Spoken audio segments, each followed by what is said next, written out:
ingatan. Nah, kira-kira begitu. Itu kata kunci yang pertama. Kata kunci yang pertama adalah warisan ingatan.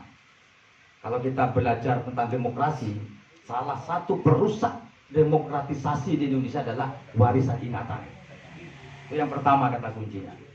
Yang kedua, kalau rata-rata gitu ya, rata-rata kalau kita ingin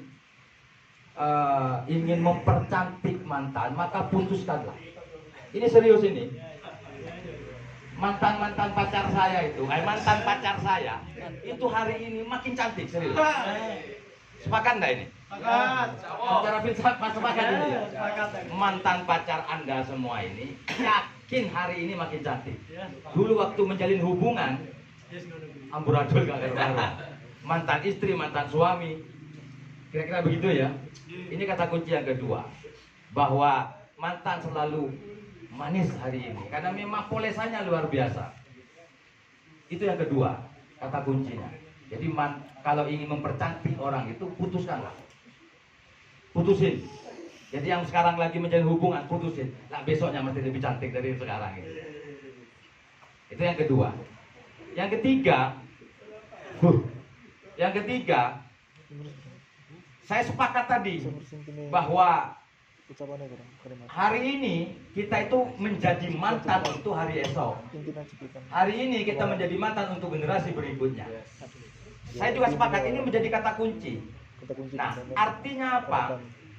Ketika kita ingin melihat hari ini, maka lihatlah golongan tua. Ini akhirnya menjadi the older, akhirnya menjadi apa ya? Bukan oposisi ini, maksudnya pembeda. Walaupun hidup itu tidak hitam putih. Tapi kalau pengen melihat konstelasi yang sekarang ini, lihatlah orang-orang tuanya. Kalau pengen melihat masa depan, maka lihatlah anak mudanya, kan begitu. Jadi penentu untuk Tuban ke depan ini 10, 15 sampai 20 tahun ke depan yang bergantung kita hari ini. Nah, yang terjadi hari ini sebenarnya konsekuensi logis tadi yang disampaikan Mas Muji tadi, bahwa ini konsekuensi logis dosa atau warisan ingatan dari senior-senior kita. Gitu loh.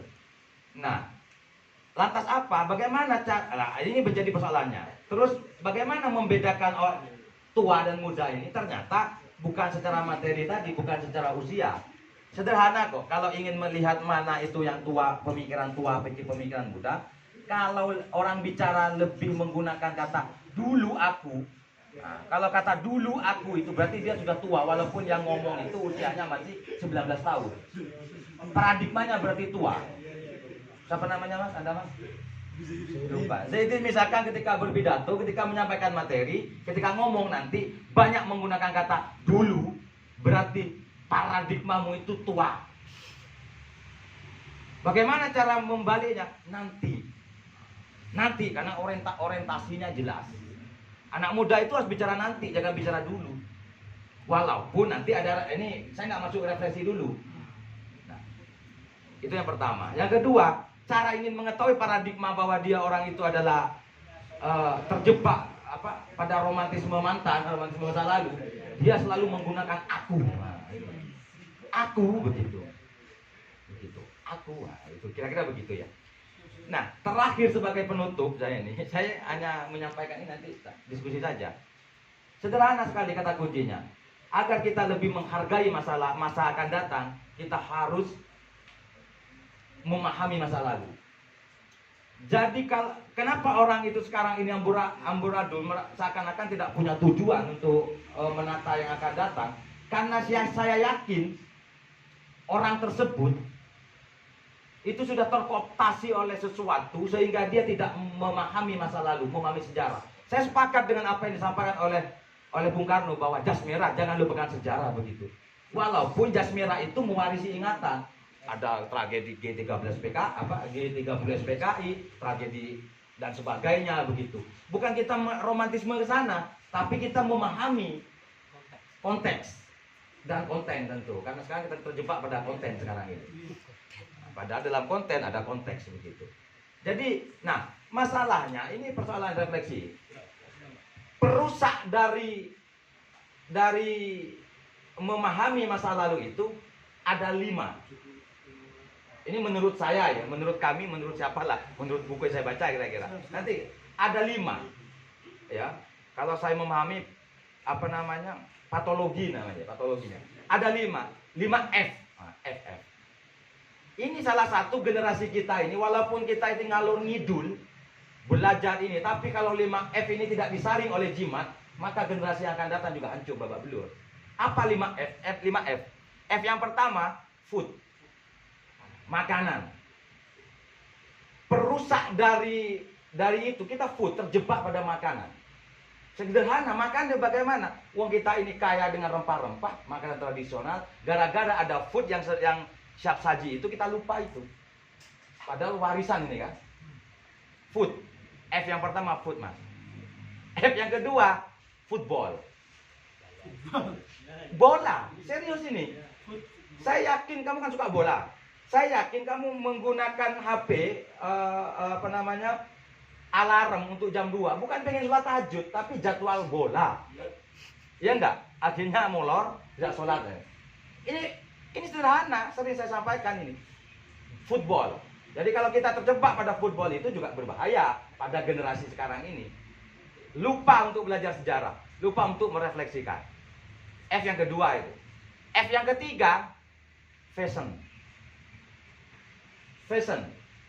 Saya yakin ya, walaupun dalam teori simulakra, walaupun dalam teori sosial mimikri dan sebagainya, postmodernisme yang sering dikaji oleh jimat itu, bukan berarti kita ini kalau pakaian kebaya, pakaian sarung, kalau tidak itu loh.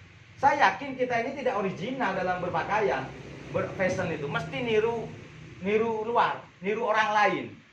Kalau yang ada yang niru Arab, ya, ada yang niru sekarang Korea, ada yang niru Barat begitu. Lah, sedangkan kita juga sebenarnya punya fashion sendiri sebenarnya. Paham Mas ya? 3 ini, F yang ketiga Mas. Ingat-ingat ini. F yang keempat. Apa F yang keempat? Enggak tahu. Hah? Pokoknya fantasi. Fantasi ini bisa minuman, bisa ya namanya fantasi, bisa narkoba. Yang sekarang muncul anak dari fantasi ini macam-macam. Game bisa jadi ya rata-rata narkoba. Ya. Itu proxy war itu akhirnya muncullah proxy war. Nah, itu. Dan yang kelima film. Yang kelima betul ya? F juga ini kan. Yang kelima film. Film porno bisa jadi. Tapi masuk ke fantasi. Film. Bagaimana dunia perfilman sekarang ini mengubah sejarah itu loh. Walaupun sejarah itu subjektif menurut saya. Menurut saya sejarah itu subjektif. Masa lalu itu bergantung rezim. Ya mohon maaf saja, tanggal 15 kan, tanggal 27 sebelum Ramadan kemarin, alhamdulillah saya kan menulis buku, betul nggak sih ya? Nah, ini saksinya. Saya nulis buku tentang sejarah Muhammadiyah di Tuban dengan tim. Dan kemarin sudah diuji publik, tinggal dicetak gitu loh. Sejarah. Bicara sejarah bukan bicara mantan tadi dulu. Yang saya kaji memang awal masuknya Muhammadiyah ke Tuban. Tapi karena penulisnya saya, kan bergantung saya. Mau seperti apakah? Kan paham saya. Artinya sejarah itu juga bergantung siapa yang menulis. Bicara sejarah Orde Baru, Orde Lama, Reformasi sampai sekarang ini bergantung siapa yang menulis itu. Rezim itu. Sekarang di Tuban konteks lokal, sejarahnya adalah sejarahnya Lindra. Direkam, enggak apa-apa. Jadi 5F tadi ya. Nah, kira-kira begitu. Kata kuncinya 3 tadi, warisan ingatan, melihat masa lalu dan sebagainya. Saya pikir itu mudah-mudahan tidak bermanfaat ya. Ayo kita sama-sama tetap bodoh dan tetap lapar ya. 5 iya ini kan orang rata-rata tetap bodoh dan tetap lapar. Mengapa? Kalau kita tetap lapar, kita akan bekerja keras. Nah, kalau kita tetap bodoh, kita akan terus sinau gitu. Tetap belajar. Makanya saya sering mengatakan bahwa anak saya, kamu itu harus tetap lapar dan tetap bodoh. Berdoalah kepada Tuhan supaya tetap lapar dan tetap bodoh. Kalau orang merasa kenyang, merasa pintar, akhirnya malas untuk produktif. Saya pikir itu billahi fi sabilil haq fastabiqul khairat. Assalamualaikum warahmatullahi wabarakatuh. Waalaikumsalam warahmatullahi wabarakatuh.